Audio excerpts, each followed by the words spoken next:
KTRH News Time is 8:17, and joining me right now is the Reverend Robert Gilmore. And Reverend, welcome back to Houston's Morning News. Great to have you, sir.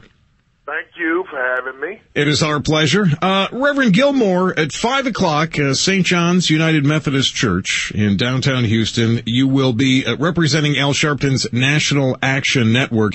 You're asking Houston employers why they're not hiring more minorities. Do I have that right? That is correct. We are part of the 25-city Jobs and Justice rally today. It's taking place from New York all the way to California, which is a follow-up to the march at Washington for the opening of the Martin Luther King Memorial Center. And we've had a number of people who have expressed interest because of their concerns, people applying for jobs, not getting a response, young college graduates, no direction. So we want to start 2012 with that kind of spirit.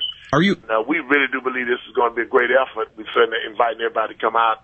Are you suggesting that it is the businesses? You've suggested the Port of Houston, Texas Medical Center, Big Oil, the media, professional sports teams here in Houston. Are you suggesting that they are not hiring minorities even though they have job openings that minorities could fill?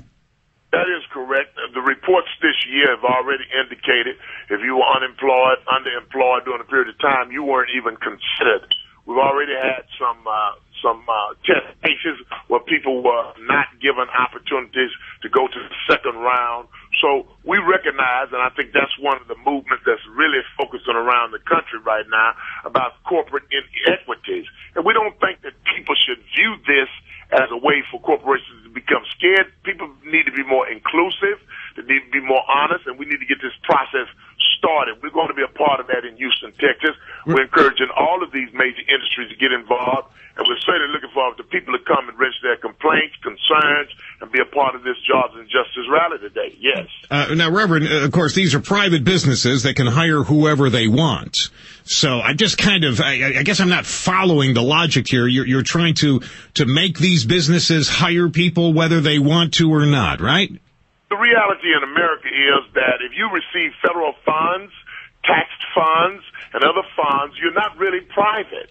I think we've seen that with the auto industry, with all of the funding support they got from taxpayers. I think we've seen it in terms of some of the mortgage companies, the banks, the backlash. I don't know if you can say honestly if a company in America is truly private.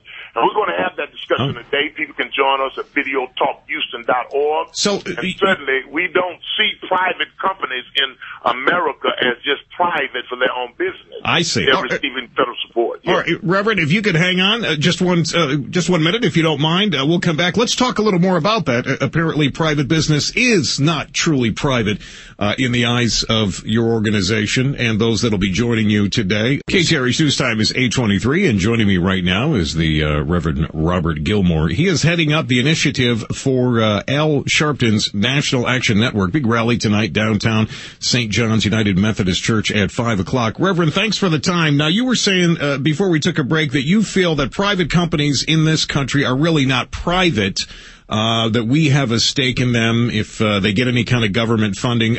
I work for Clear Channel Communications. We don't get any government funding. Are you on my board of directors? Well, I'm not sure what your logic is, but Clear Channel certainly has a great community effort in the community. So I think for us in the community, we expect that with the FCC requirements by you using the broadcasting facilities, the airways are the public. So therefore, you're a business. You still are not solely owned by yourself, and you certainly can't broadcast what you want. The Justice and Jobs rally is a focal point. We invited industries, elected officials, other individuals. We're trying to bring some synergy in 2012. There's been a great deal of divisiveness, and I think the citizens of this country are really tired, which is why we're seeing this apathetic response from corporations and others. Would you like to go into these corporations and look at their records? Yes, we're going to be monitoring corporations, particularly as it relates to the industry hiring.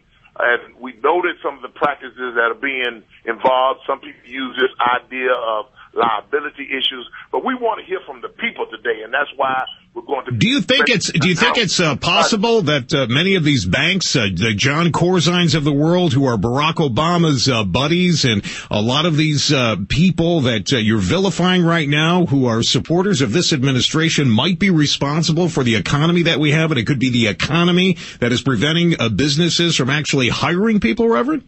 Well, I think your logic is very skewed. Over the last 10 years, we've been involved in a war that has been finalized by the Barack Obama administration. I don't have anything to say about who's friends or who. I know that there are people out here hurting because of jobs, mortgages, and that's the reality for us. This is a movement for the people of America, and I think the 25 cities will demonstrate that today. Again, we certainly do encourage people to be involved, and I'd certainly like to continue that dialogue at any point in time. But right now, Americans are hurting. It's pretty clear. Corporations are benefiting greatly. We've already seen the Occupy movement all across the country. People can have whatever view they want to. Right. The Constitution gives an individual in this country the right to pursue liberty and justice and freedom of all. Reverend, We've already seen that in results all across the country. I thank you, sir. I thank you, Reverend. I thank you for your time this morning. We appreciate it. Again, that rally's at 5 o'clock at St. John's United Methodist Church on Crawford Street in downtown Houston.